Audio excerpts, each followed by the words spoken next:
Union Home Minister Amit Shah has warned, पाताल से ढूंढ कर निकालेंगे, हम पाताल से भी ढूंढ कर सख्त से सख्त सजा देंगे.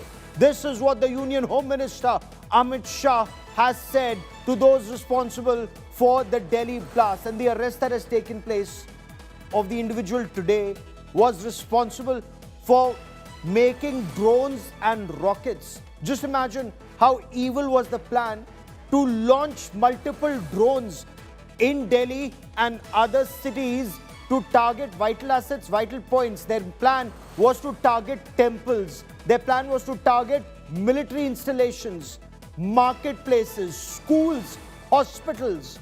On the 6th of December, 6 targets in different cities. These terrorists were planning to launch a Hamas-style attack. The 7th October 2023 Hamas attack on Israel, air and land attack. Of course, in Israel's case, it was also by sea. But in this case, they wanted to launch an air and land attack on various cities.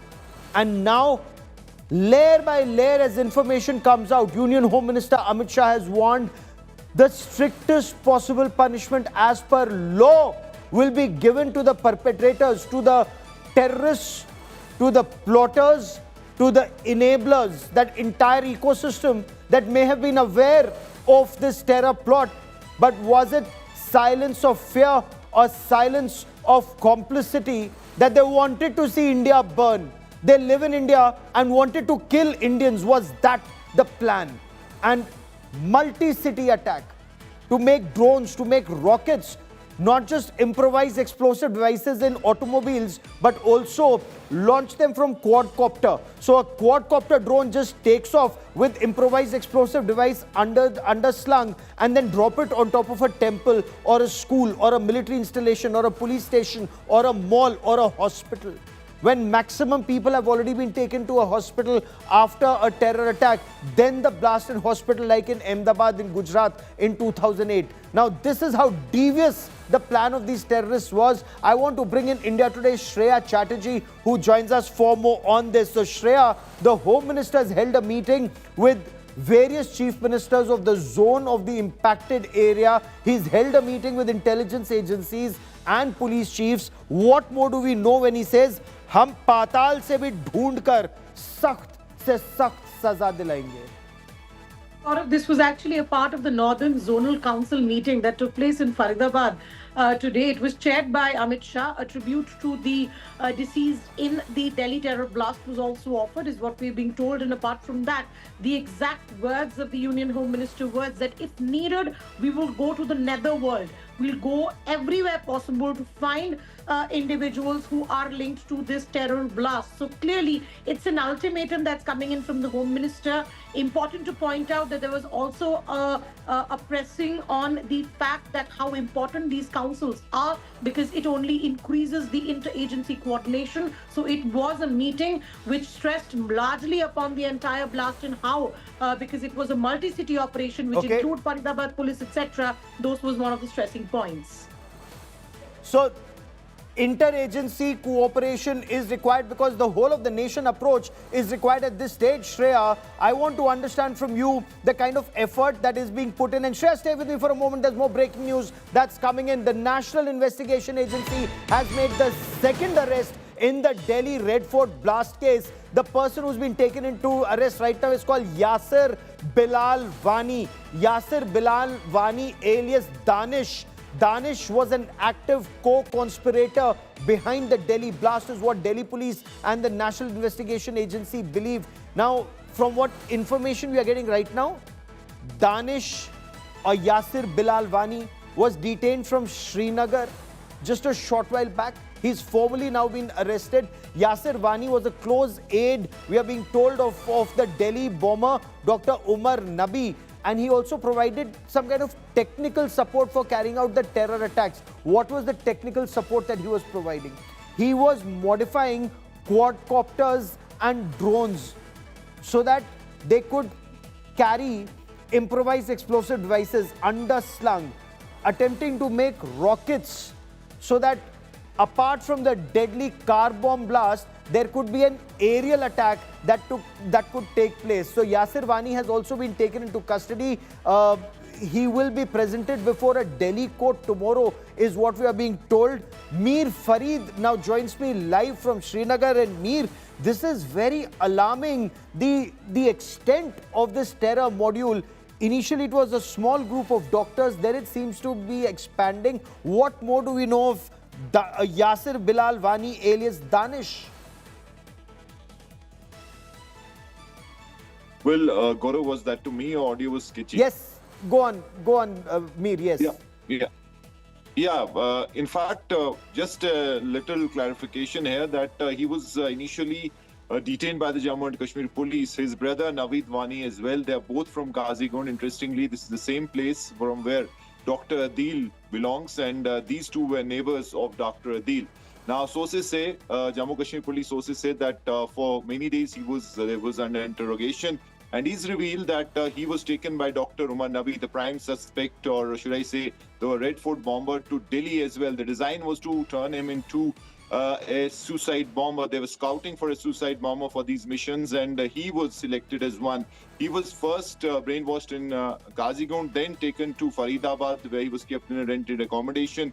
And at the last minute, he backed out because he said that this was against the tenets of Islam.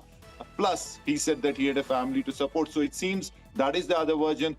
Initially, they also wanted to use his expertise as a drone expert, etc.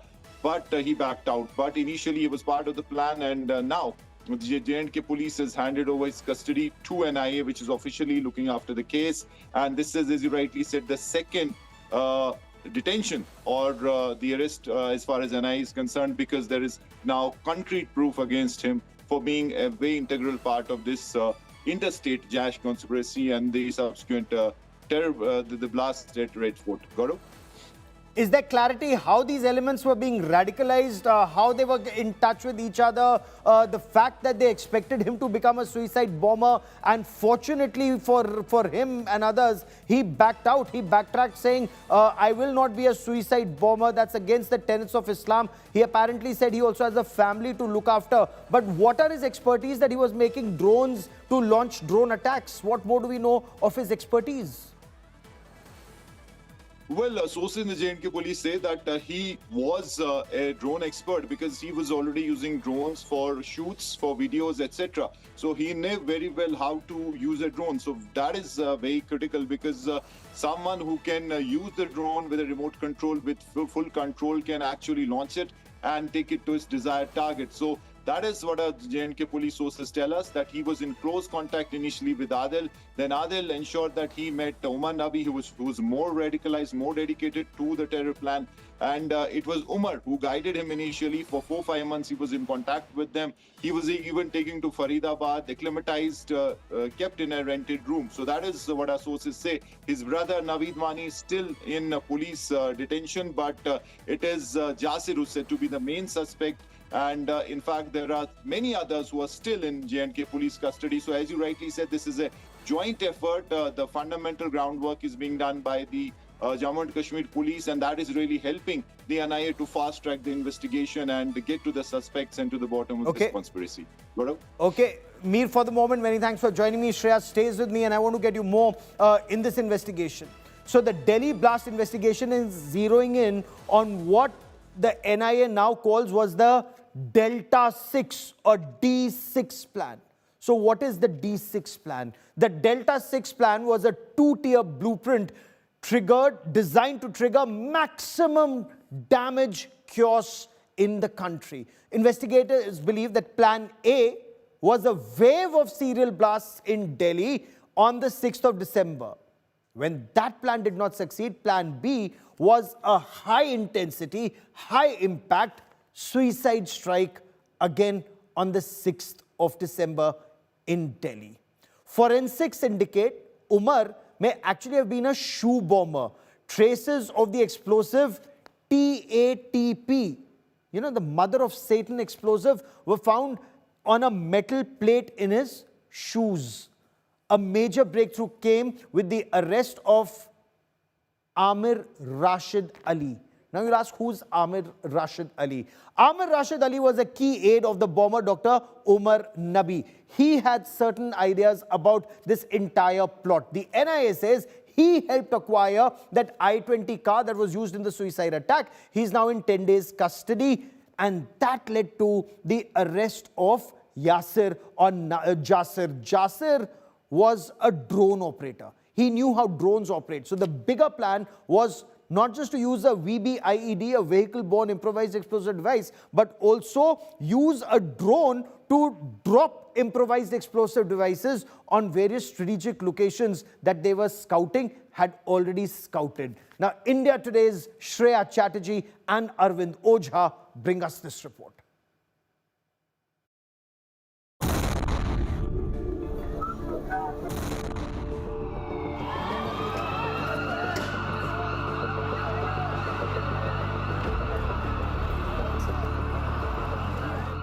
The Delhi blast probe has entered a critical phase as authorities close in on the terror network behind the attack.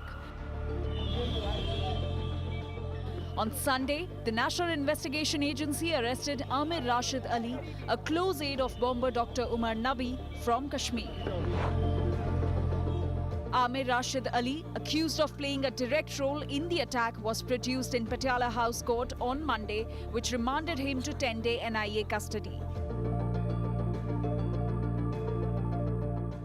Ali allegedly helped Umar purchase the I-20 car, registered in his name, which became the vehicle for the deadly blast. मैंने personally accused से बात की थी. मुझे एक भी शिकन उसके चेहरे पर नजर नहीं आई. मुझे बिल्कुल भी ऐसा नहीं लगा कि कोई भी अफसोस कहीं से भी उसको है. तो ये बहुत शायद पक्की कोई किसी तरह की रिग्रेट कोई भी नहीं है. I find on his face. मैंने उससे पूछा कि वो गाड़ी क्या आपके नाम पे रजिस्टर्ड थी? यस, वो गाड़ी मेरे नाम पे रजिस्टर्ड थी. The Delhi blast, now confirmed as a suicide attack, was reportedly codenamed D6. Sources claim it may have been a double-layered terror plan. Plan A was serial blasts across cities on December 6th, the Babri demolition anniversary, aimed at nationwide chaos. Plan B was a high-impact suicide blast in Delhi 6, which was executed when Plan A failed. Investigators believe Umar may have been a shoe bomber, as a metal plate with triacetone triperoxide or TATP was found in his shoe. TATP, a highly unstable compound known as Mother of Satan, is capable of detonating on impact or heat. This underscores the desperate and dangerous improvisation behind the blast. It is pertinent to note that the initial inquiry in the Srinagar blast states that it was possibly triggered by a liquid explosive mixture of hydrogen peroxide and acetophenone during sampling process. With Dr. Shaheen Shahid and Dr. Umar Nabi allegedly at the heart of this conspiracy, probe agencies continue to unravel a chilling terror web, a plot that could have engulfed the nation in terror.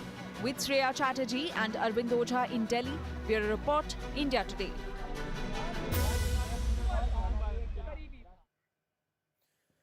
Union Home Minister Amit Shah says, "Patal se dhoond kar nikalenge."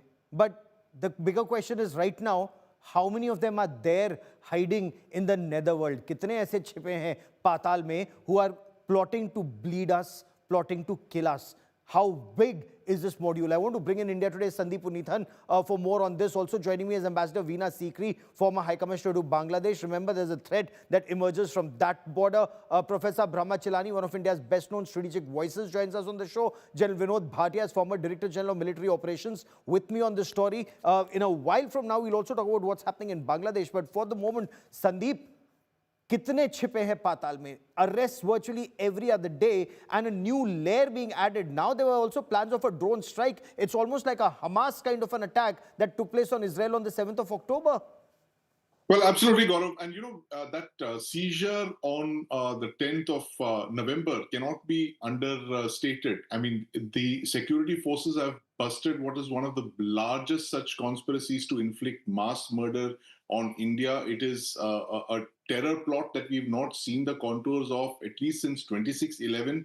because after 26/11, Gaurav, as you know, all the attacks were all one-off. They were single incidents. Nothing of this magnitude has ever been faced by the Indian security apparatus for more than a decade, almost close to 2 decades, in fact, after 26/11.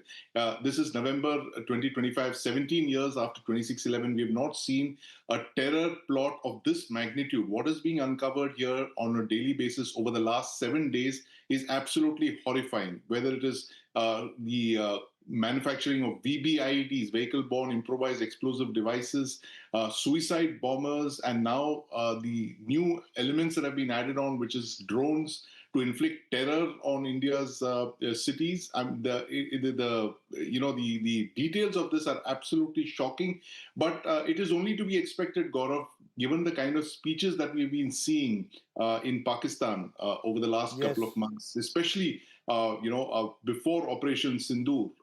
Field Marshal Asim Munir's speeches only point to the path that he seems to be following General Pervez Musharraf's footsteps. Asim Munir may be the trigger.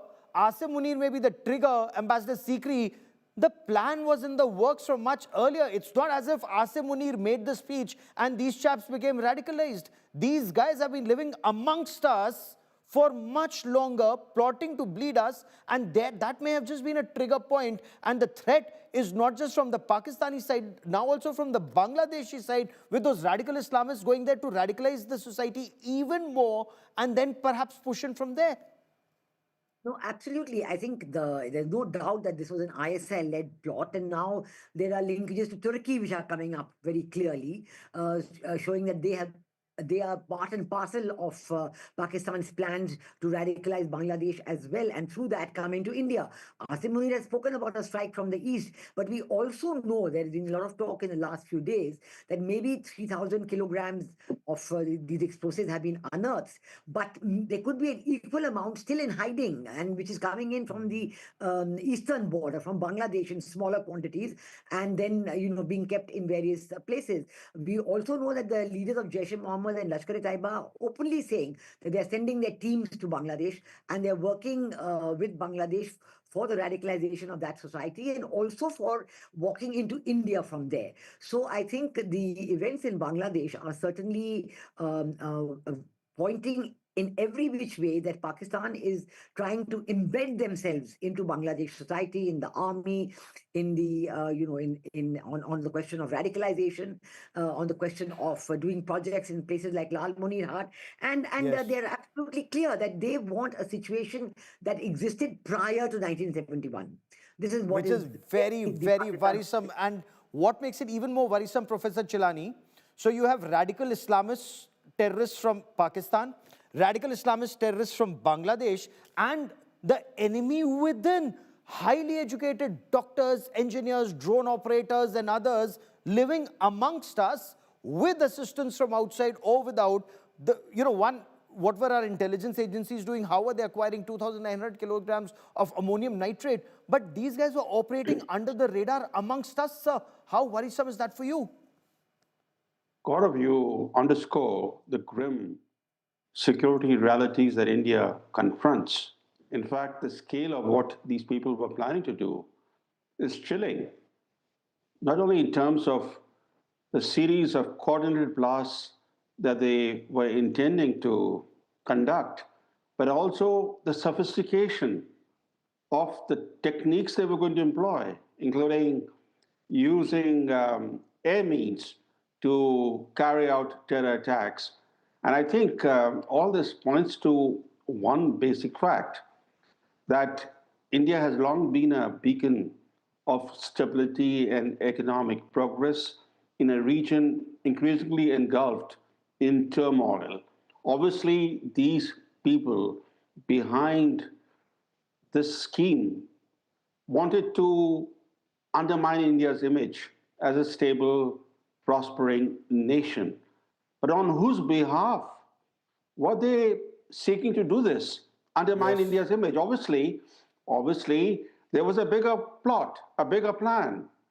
And it's very necessary not just to identify all the individuals of this terror unit, but also those who sponsored them. It's very, very important In addition, I think there are three things that stand out about our internal security. One is that the need, first and foremost, to dismantle the entire ecosystem of terrorism, including the facilitators, recruiters, and ideologues.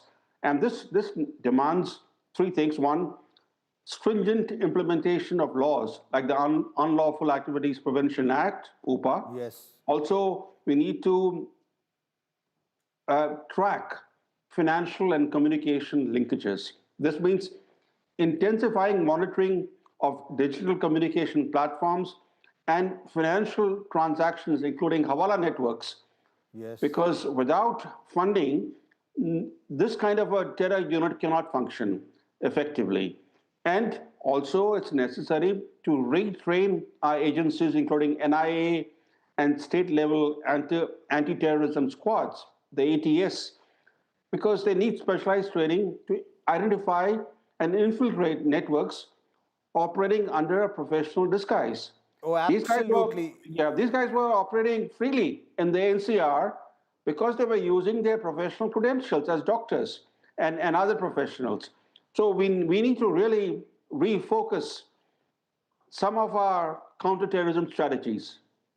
Perhaps use a lot more of artificial intelligence, bringing a lot more operatives. It may cost money, but it's still cheaper when it comes to saving lives at any cost. And General Bhatia, look at the level of sophistication from a VB IED, of course, a vehicle-borne improvised explosive device India has dealt with for decades. But drones being used not just to smuggle in weapons from across the Punjab border, but in this case, to launch strikes. That was being planned. And third, the shoe bomber. That is something that was also being planned. So that naturally, these are highly educated doctors with very devious minds. So how do you infiltrate into an organization like this? Because from within the community, it's very clear, not many people came out to volunteer information about these people.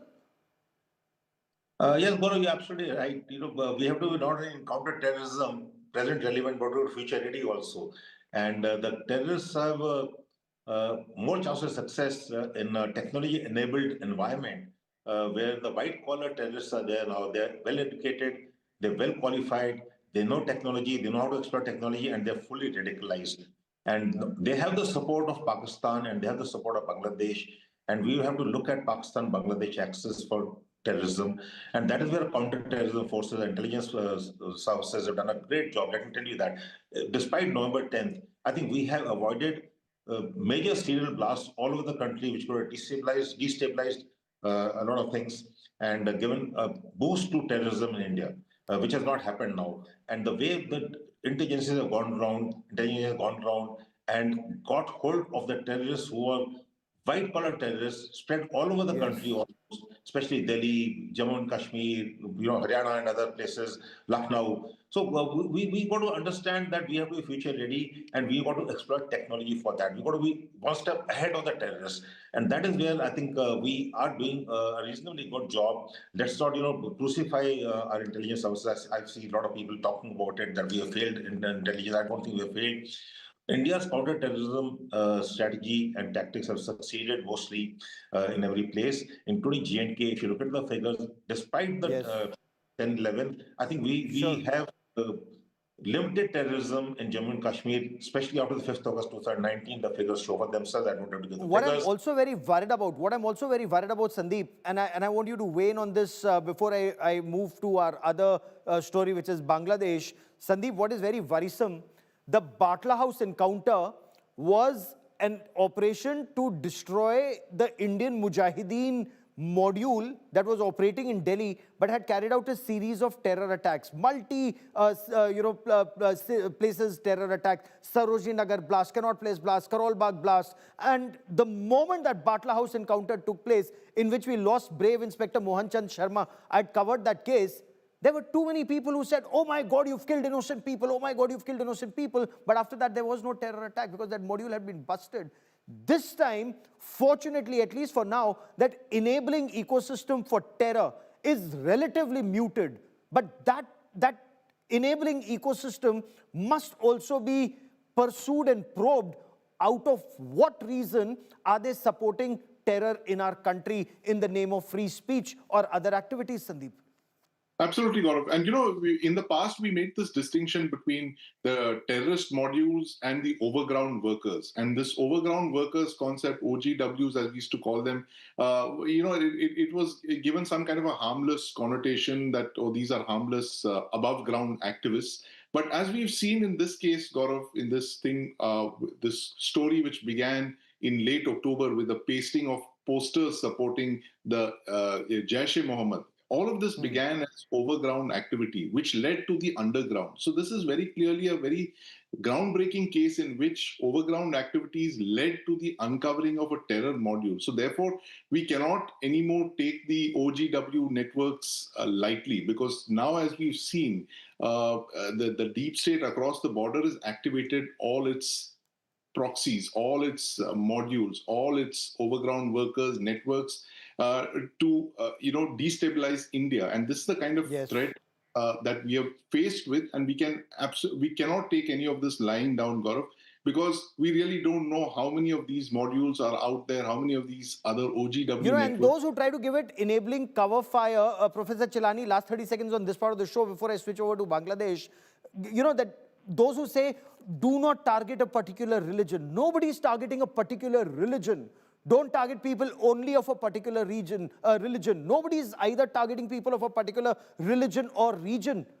Is this, in your appreciation, sir, a systematic, spearheaded, systematic attack to target only the perpetrators of terror with evidence that is being put through scrutiny in a court of law? So those who are already crying foul perhaps need to show a little patience, or is there merit that this is targeting people of a particular region and religion, sir? Gaurav, what has happened will shake up anybody. Here, in this case, healers turned into agents of death. This has never happened anywhere in the world, that a group of doctors acting on their own, running and leading a terror module which was planning a series of major coordinated attacks. So given what has been uncovered, and given how deadly the Red Fort car blast was, it's become very important, in fact imperative, for the Home Ministry now to go after all the elements involved, not just in this terror network, but also their sympathizers, their sponsors, and their cross-border backers and funders. All have to be identified, and those that can be detained, they need to be detained. We have to be very focused in our counterterrorism efforts. It has to be transparent, it has to be evidence-based prosecution, and nobody should cry persecution if there isn't. That is something we'll be tracking very closely, and I want to talk about this in greater detail, but perhaps in the days and weeks ahead. I now want to switch over to that other big story that we're tracking here on India First. Former Bangladesh Prime Minister Sheikh Hasina has been sentenced to death by a tribunal in Dhaka. Now, this tribunal found her and Bangladesh's then Interior Minister Asaduzzaman Khan Kamal guilty of crimes against humanity. Now, Sheikh Hasina has been sentenced to death in absentia. Sheikh Hasina hit back at the verdict, calling the tribunal a kangaroo court that not only rushed through the verdict, but did not examine evidence or give her a lawyer of her choice to present her case. She now has 1 month to surrender, join investigations, and challenge the verdict. The Muhammad Yunus administration has demanded India hand her over, and not doing so would be seen as an act of enmity or words to that effect. We get you more in this report.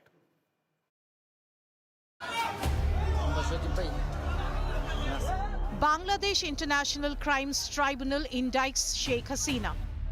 The tribunal sentenced Hasina to death in absentia for what it calls a state-sanctioned massacre of student protesters in 2024. The tribunal found Hasina conspired to commit mass killings. The court said she knowingly authorized lethal force and that she failed to stop atrocities even after warnings. Inside the court, there were cheers. we have decided to inflict her with only one sentence, that is sentence of death.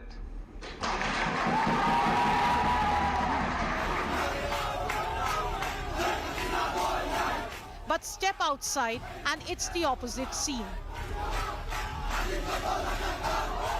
Awami League loyalists calling the judgment a political execution and breaking down.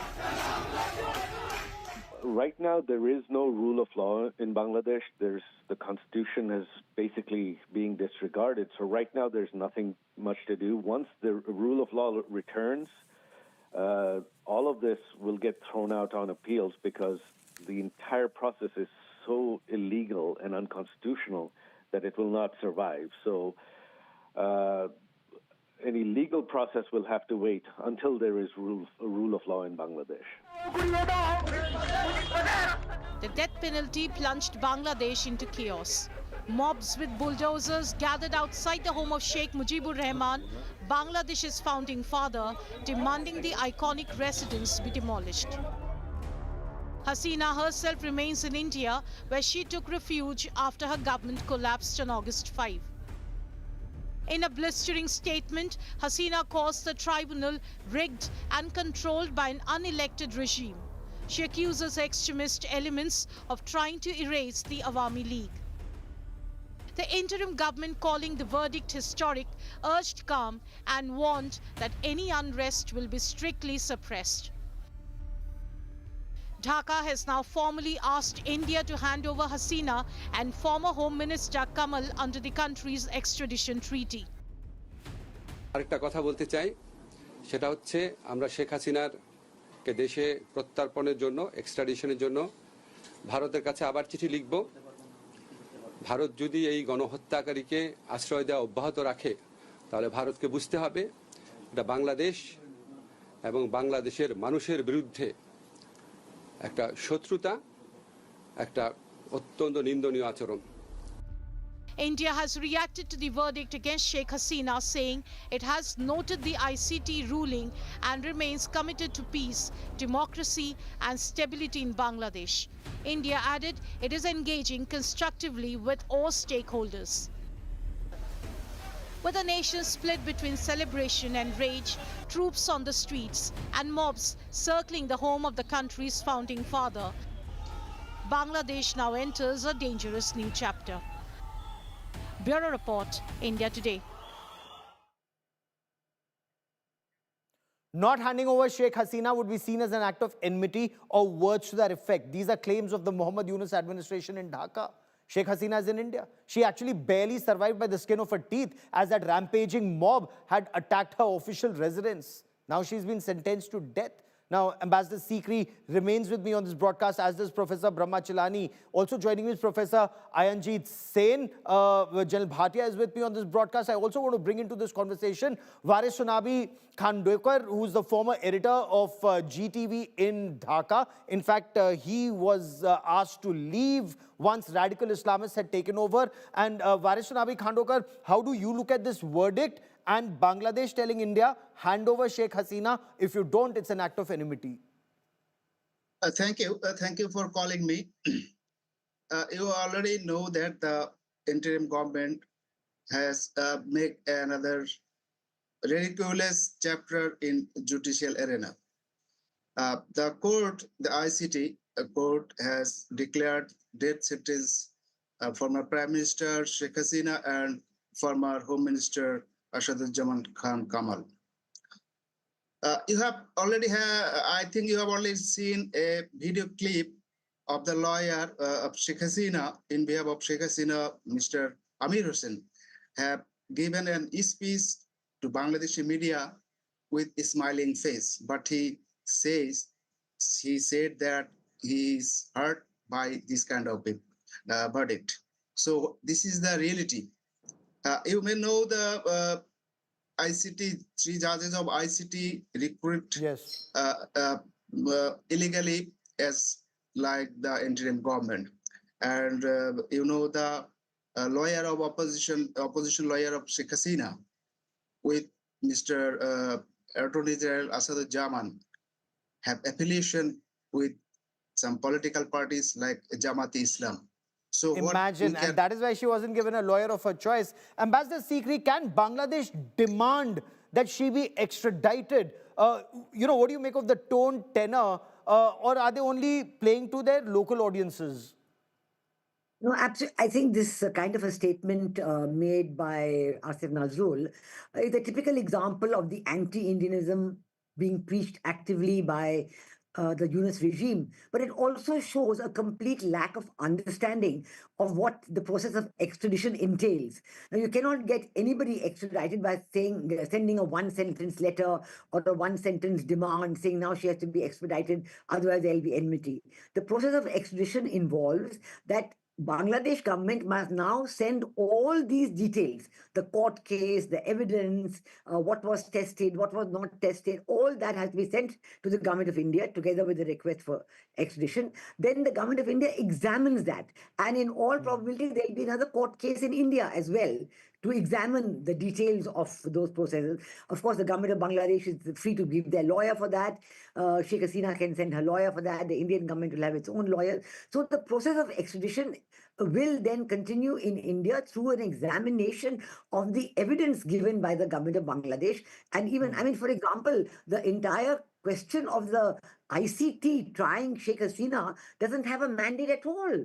The ICT was created by a legal mandate under the Parliamentary Act of 1973 only to try those who committed crimes during the 1971 Liberation War. Now, for an unelected government, an unconstitutional government, to suddenly say that this is the one that will try Sheikh Hasina and also change the judges. You will not believe that the chief prosecutor in the ICT is the same person who was defending the war criminals under Sheikh Hasina.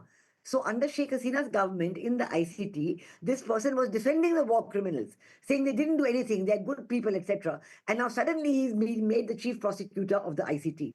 So it really makes no sense at all.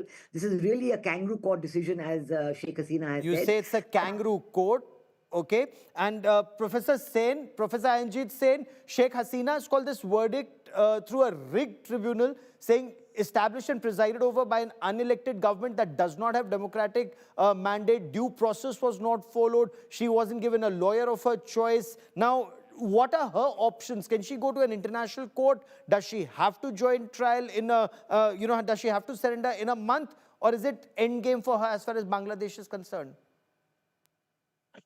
Thank you, Gaurav. No, it's definitely not an end game for her because as long as she is in India, and as Ma'am Sikri said as well, there's certain protocols that need to be followed before anything of that sort happens. So it's not that easy for any Bangladeshi advisor to just come on television and speak out saying, well, we want Hasina back. And it's just that they are trying to build a narrative. And that narrative started off with after the court verdict when Yunus apparently said that, it's a historic verdict against Hasina, and then followed it up through different means. So this kind of a narrative is being built because he has the upcoming elections, which he wants to schedule in February next year. Yes. So it's all done in such a manner that even if by chance, if they have to get Awami League into the fray, it would be without Sheikh Hasina. And So Sheikh is Hasina that being the the entire backbone. game plan, Professor Chilani? Ensure that there is no Awami League or Sheikh Hasina in the February election, rig it before the election starts and remain in power by proxy. You see radical Islamists completely take over Bangladesh now? Gaurav, the first thing that we should not forget is that the same dark forces that assassinated Sheikh Mujibur Rahman and much of his family in 1975 are today going after the main survivor of that 1975 massacre, Sheikh Hasina. And what's the reason? Sheikh Hasina still has a mass base in Bangladesh.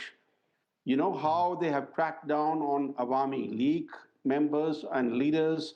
They have imprisoned thousands and thousands of Awami League leaders and workers. And yet, in recent days alone, there have been flash protests in Dhaka and elsewhere in Bangladesh, including by students in support of Sheikh Hasina.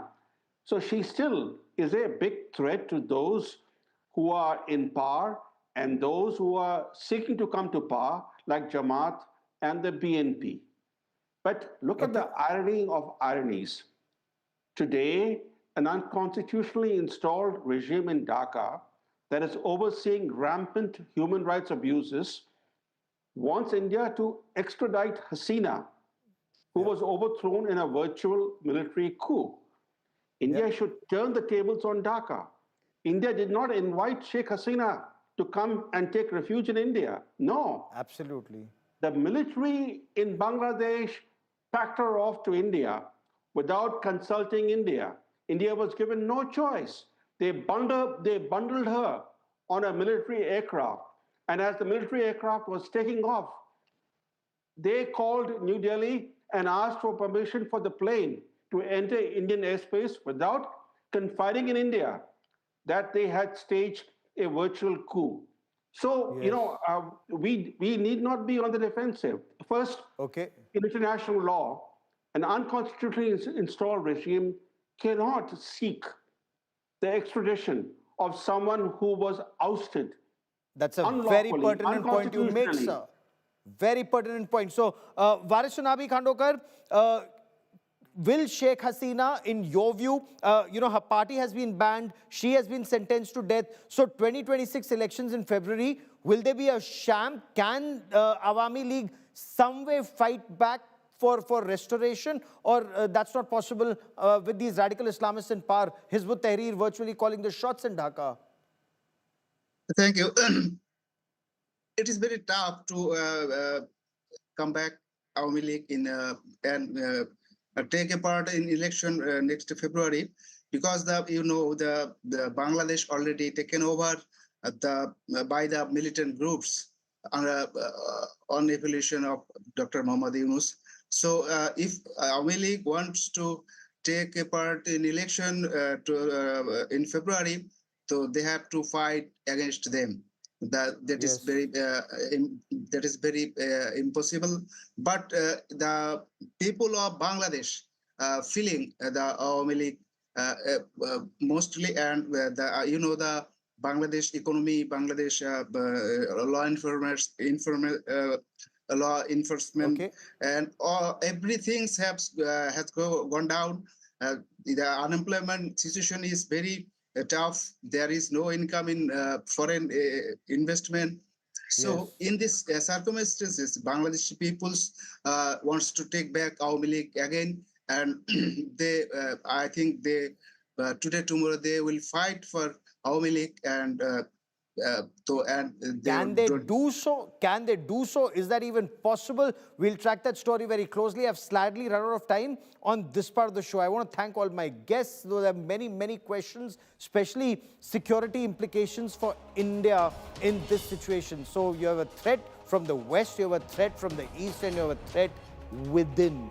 How will India come out of this Chakravyuh remains our top focus story in the days and weeks ahead.